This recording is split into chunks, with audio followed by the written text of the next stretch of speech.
first task ni na Julian at Pekto, linisin ang tig isang kwarto sa loob ng 30 minutes. Pero, hindi ito ordinaryong kwarto dahil super duper mega dirty room ito courtesy ng aming kasapwat ang Day of Team. Oh! Oh my God! There's a lot to clean up. Sino ba kasing naka-check-in pa rin sa kalat? Huwag nang magreklamo, Julian. Maglinis ka na lang ng mabuti dyan. Pakasam lang. Diyos ko, dahil isa pa lang daw. Paano pa kayong ginagawa nila, ano? Ate Marisa. Aray ko! Ah!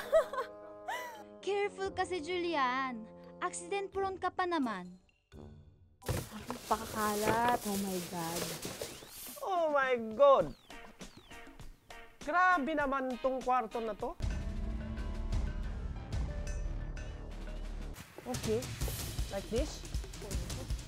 Oh, grabe to.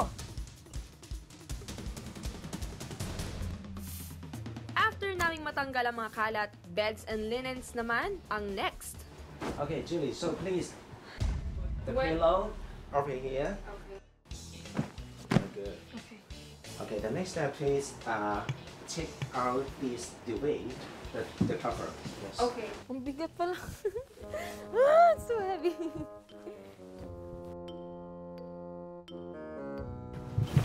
Julian, dapat gagayahin natin si Ate Marisa. Maliksi at mabilis kumilos pero pulido ang pagkakaayos. Tanggalin ang punda.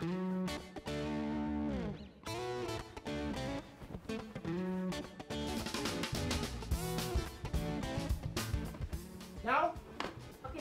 And you dirty linen, you take out all? Take out. Yes. Let's go. Oh! Oh! Oh, sabay lang pala tayo eh. Aray ko. Papalitan na namin ng fresh linens ang mga kama. Michael, now we have the 50 minutes left. Ang unang ilalagay natin ang mattress, then ang cover ng comforter. like that, Christina? Yes, yes, like that. Doing good? Yes, good. Pero nagawa ko ng mabilis siguro dahil gusto kong matapos agad. Yung parang may susunod pa akong gustong gawin. Parang ganun ako eh.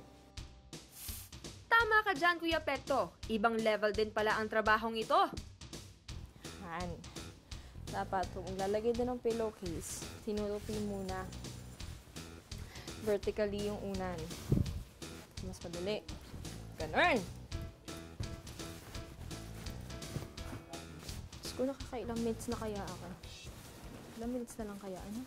Feeling ko kaya ako na, mabagal kasi talagang inayos ko po mabuti yung sa kama kasi nga nahirapan ako. Ang dami kasing gusot-gusot. Tas OC kasi ako eh. Gusto ko lahat maayos talaga.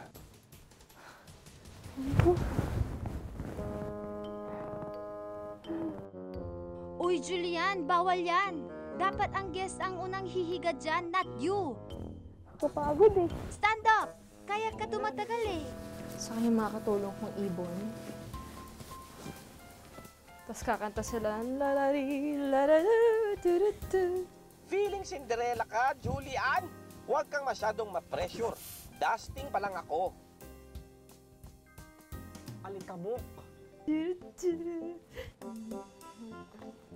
Ay, kung no matter how your heart is. Ako naglinis din ako sa bahay. Actually, ako, tinutok ako banyo eh. Gustong-gusto kong linisin yung banyo kasi medyo, ako dyan, medyo may pagka-OC ako pagdating sa banyo. Kailangang i-scrub ang lababo, bathtub, and toilet bowl para mawala ang dumi. Pagkatapos ay banlawan at pupunasan ang mga ito. Dami, no? Kapagod to.